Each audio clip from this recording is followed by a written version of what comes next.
Hello, pretty people. Hi, your girl is back. Ça fait longtemps. I know it's been a while. I hope you all are good in this this parallelogram, this panoramic. Thank you to all of y'all who please ignore the glare. I should have paid the extra $30 for the anti-glare glasses, but who has the time and the money? We're in a panoramic. Not me.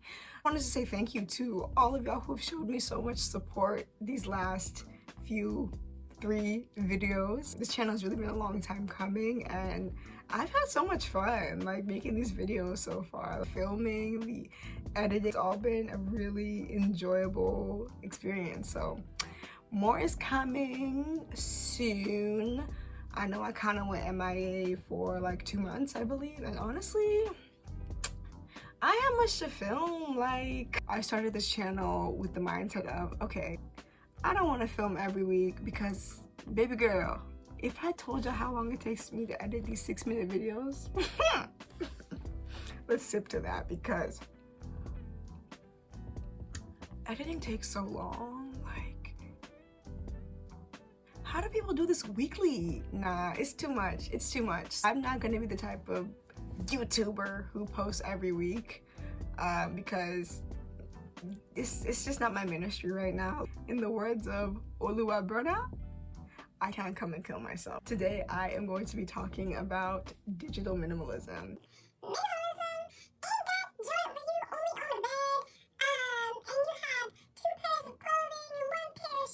It's deeper than that. I'm talking about digital minimalism, so that's kind of different. I guess before I get into it, I should probably explain what digital minimalism is. So I have my handy dandy, I kind of cringe saying it, but Kindle from, yeah.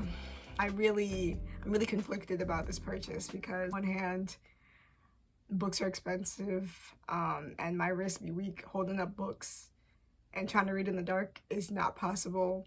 So I love the compatibility and the portability of this. But on the other hand, he who shall not be named in this company. Anyways, I can't even lie.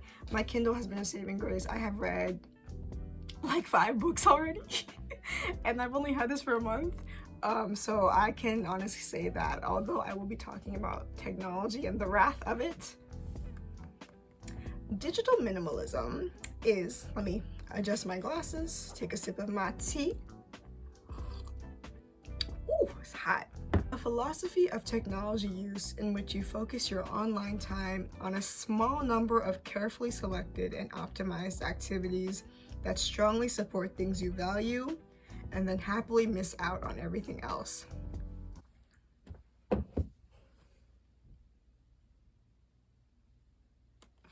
It's the happily miss out on everything else for me. This book is a call to action for a radical lifestyle change. And I know that sounds extreme, but that's actually what this book is.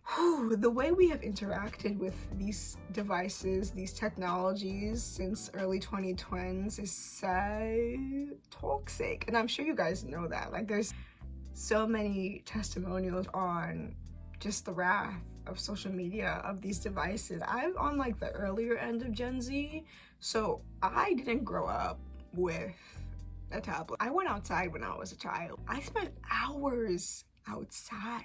I'm really blessed to say that I grew up in a time where social media was not popping tin, where the iPhone or any other type of smartphone was not ubiquitous, and honestly just blessed because I can't imagine being 8 years old now and having an iPad and yeah, just living my whole life in front of a screen. That's scary.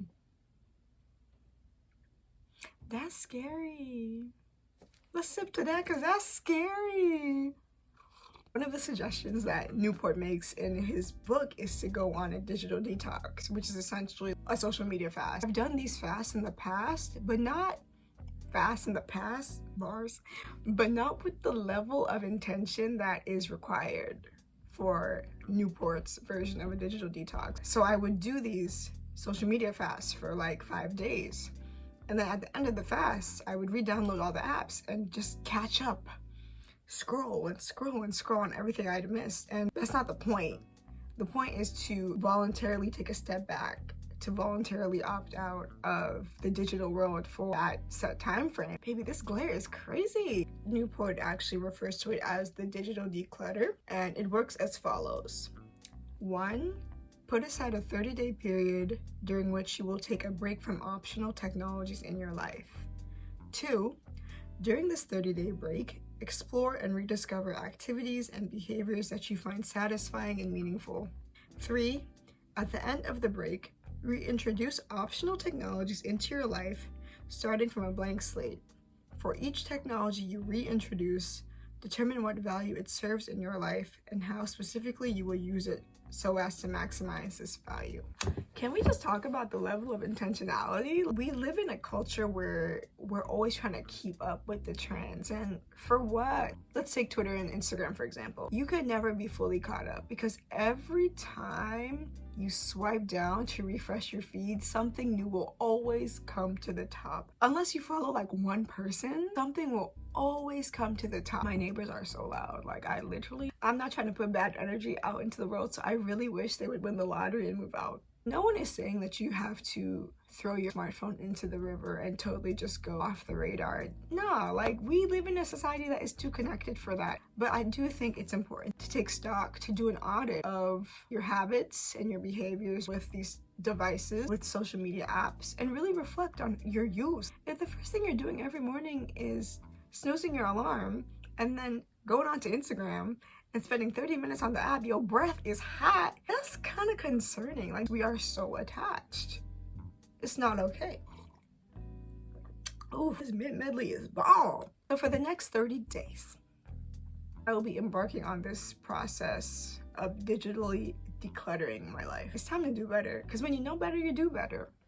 There's a really interesting concept in Newport's book called dumbing down your smartphone. And what that basically means is just stripping your phone to the bare bones to only fulfill the functions that phones were meant to fulfill.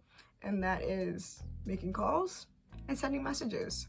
I am going to do that with a caveat, because there are certain apps that do bring me value, like the news, music, self-care related app, my language apps. I value language acquisition. So in the event that I do decide to turn to my phone because I want to be distracted, I'm gonna be on Duolingo. So I will be doing my digital declutter from February 25th, that is today, to March 27th, because February is kind of weird with the 28 days. I'm really excited to go on this process, to discover new habits, to discover new hobbies, to get back into the things that really bring me joy, like reading and language learning and listening to podcasts, going for walks, filling my time with more fulfilling activities. I plan to be including some sort of testimonial throughout the week. Maybe I'll do like a end of the week reflection, or if there are any snippets on my day where I really want to share with you guys, I'll share that. Excited to do this. Stay tuned.